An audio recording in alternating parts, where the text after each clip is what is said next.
जय हिंद। चलिए समझते हैं गलवान घाटी की अभी वर्तमान स्थिति क्या है और नेपाल में ओली सरकार कैसे गिरने वाली है और चाइना ने कब भूटान पर दावा कर दिया। उधर चाइनीज जहाज ताइवान के एयर स्पेस को क्रॉस करके उसके एरिया में घुस गए। फ्रांस ने भारत के लिए कौन से स्पेशल बम को भेजा है जो S-400 से मुकाबला कर सकते हैं। देखिए जो गलवान घाटी है तो गलवान घाटी में ये रेड वाला एरिया है। चाइना इस एरिया को अपना LAC मानता था। अब चाइना क्या किया, यहाँ से क्रॉस करके 423 मीटर अंदर घुस गया है और यहीं से इंडिया के एरिया चालू होता है और यहाँ पर उसने 2 टेंट लगा दिए हैं। अब ये टेंट लगा दिए है तो वो तो क्रॉस करके आया। अब ना इंडिया पीछे हटने को तैयार है और ना ही चाइना। चाइना कह रहा है कि आप यहाँ पेट्रोलिंग करने नहीं आएंगे तभी हम हटेंगे। अब इंडिया का कहना है पहले आप हटिए उसके बाद ही हम कोई बातों को डिसाइड करेंगे। अभी दोनों देश आमने सामने हैं, लेकिन भारतीयों को यहाँ एक चीज का चुनौती का सामना करना पड़ रहा है कि चाइनीज वहां पर हमले करने के लिए तैयार बैठे रहते हैं। वो समझौते को नहीं मान रहे हैं और वो इंसानियत को भी पार कर दे रहे हैं, जबकि वहां पे पहले से समझौता है कि हमें एक दूसरे पर हमला नहीं करना है। तो इस सब को देखते हुए चीन पे भरोसा नहीं किया जा सकता है। सरकार ने अपने सैनिकों को एक स्पेशल नाइफ मंगाया है, चाकू, जिसमें कई तरह के चाकू रहेंगे और इनको अपने साथ रखना है। ये एक तरह का छोटा हथियार उनके लिए साबित होगा। साथ ही यहाँ जो मौसम की चुनौती का सामना करना पड़ रहा है, इस गर्मी के दिन में भी वहाँ टेम्परेचर लगभग 0 के पास है। वो वहाँ पर बहुत ज़्यादा बर्फ पड़ रहा है तो और वहाँ की नदियाँ एकदम ठंडी हैं, जिसमें डूबने से हालत गंभीर हो सकती है ठंड की वजह से। इसलिए भारत सरकार इनके लिए एक वाटरप्रूफ कपड़े मंगा रही है। ये बाहर से तो नॉर्मल कपड़े की तरह दिखते हैं, लेकिन अंदर से ये हीट प्रूफ और वाटरप्रूफ होते हैं, जिससे उनको वहाँ ड्यूटी करने में सहूलियत होगी। साथ ही उन्हें वाटरप्रूफ जूते दिए जा रहे हैं जिससे कि वो अपने आप को ठंड से बचा सके। फ्रांस ने भारत को स्पाई बम प्रोवाइड कर दिया है। ये बम इतने घातक होते हैं, ये S-400 मिसाइल रेंज के लिए ही बनाए गए हैं। एक्चुअली जहां जहाज नहीं जा सकती, उसे पता है कि आगे हमको surface to air missile S-400 मार देगी, तो ये उसके रेंज में जाने से पहले ही क्या करते हैं, इस बम को गिरा देते हैं। ये बम रात में भी कर सकता है काम, दिन में भी पिन पॉइंट एक्यूरेसी देता है। ये जहाज से नहीं बल्कि सैटेलाइट से क्या रहता है, टच में रहता है। इसके पास अपने विंग्स होते हैं, ये दाहिने बाएं मुड़ सकता है, पूरी तरह से सैटेलाइट द्वारा गाइड किया जा सकता है। इसे जहाज के विंग्स में लगाकर छोड़ दिए जाते हैं और ये दुश्मन के एरिया में जाके हमला कर देता है।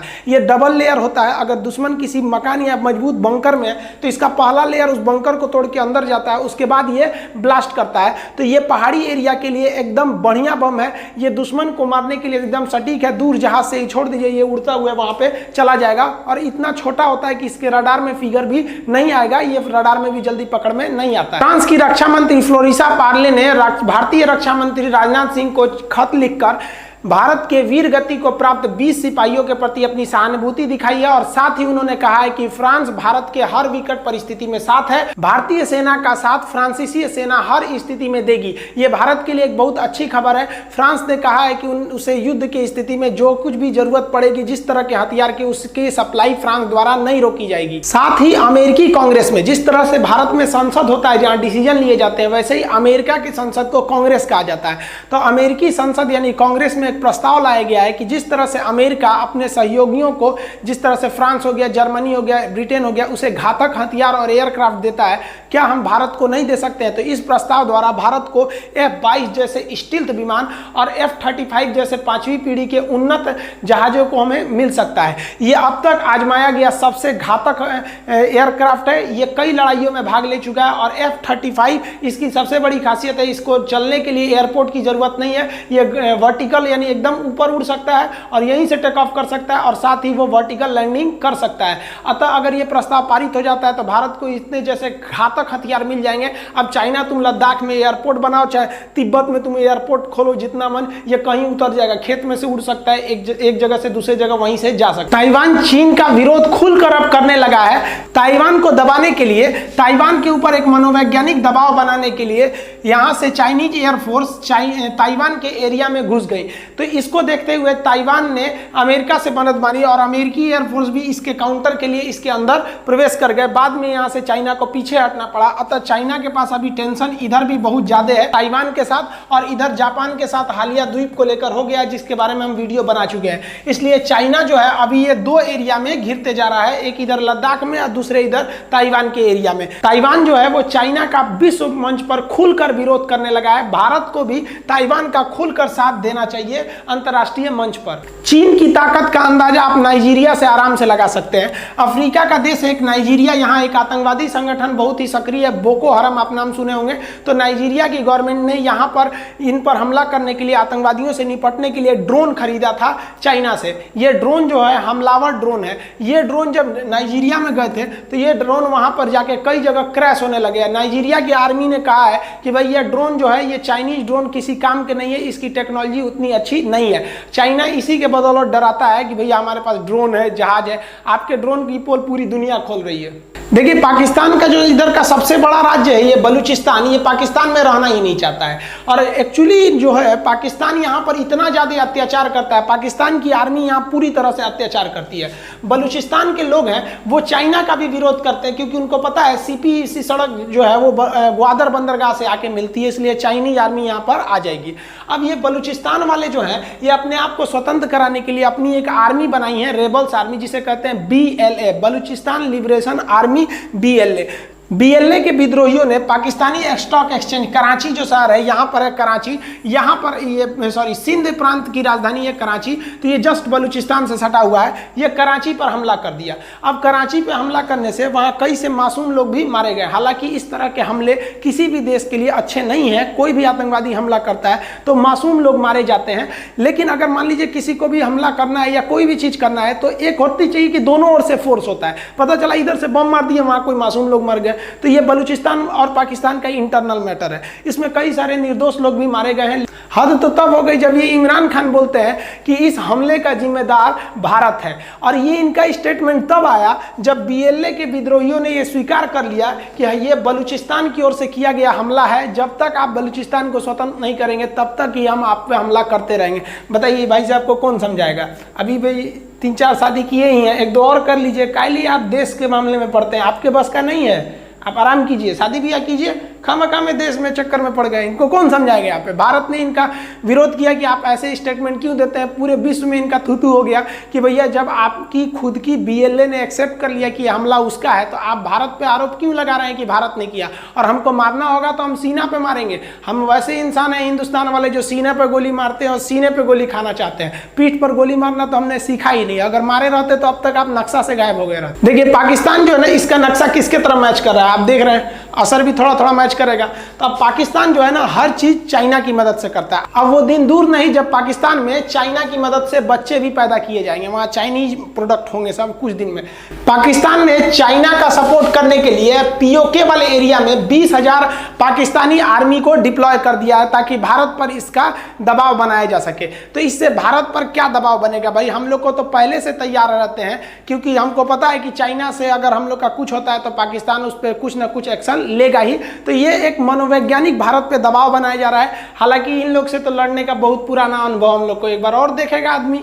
चीन की एक और करतूत सामने आई है जब चीन ने ग्लोबल इन्वायरमेंट फैसिलिटीज की मीटिंग में एक अजीब विवादास्पद बयान दिया। एक्चुअली ये एक मीटिंग है, इसमें 183 देशों ने भाग लिया। ये जो मीटिंग थी ये वर्चुअल मीटिंग थी, वीडियो कॉन्फ्रेंसिंग के द्वारा, क्योंकि कोरोना के वजह से सोशल डिस्टेंसिंग को फॉलो कराया जा रहा है। इसमें वाइल्ड लाइफ यानी जीव जंतुओं को बचाने के लिए जो वाइल्ड लाइफ सेंचुरी होती है, जो राष्ट्रीय उद्यान होते हैं, उसको ये लोग फंडिंग करते हैं, उसे बढ़ावा देते हैं। ये अलग टॉपिक है, हम आपको पढ़ा देंगे, क्लास में बताए भी थे हम आपको। National park, wild life sanctuary और बायोस्फीयर रिजर्व में अंतर क्या होता है। इसको हिंदी में राष्ट्रीय उद्यान, वन्य जीव अभ्यारण्य और जीवमंडल रिजर्व हम लोग कहते हैं। इसमें अंतर हम क्लास में बताए थे, फिर किसी वीडियो में हम आपको अंतर समझा देंगे।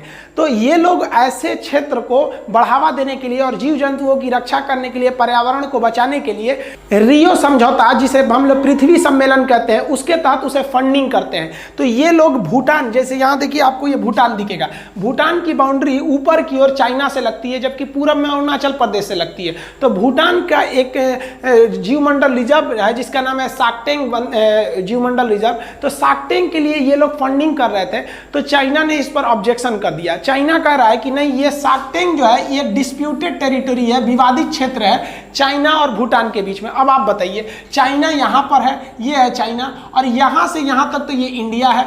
अब ये साकटेंग जो है वो अरुणाचल प्रदेश और इंडिया के बीच में है। चाइना से तो इसका कोई सवाल पैदा नहीं होता है, इसका बकलोलई देखिए यहाँ पर। अब आप बताइए ये ऐसा क्यों कर रहा है?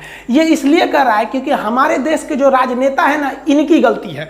देखिए, चाइना ने तिब्बत को तो कब्जा कर ही लिया और अरुणाचल प्रदेश को कहता है कि ये तिब्बत का ही दक्षिणी भाग है, यानी दक्षिणी तिब्बत है।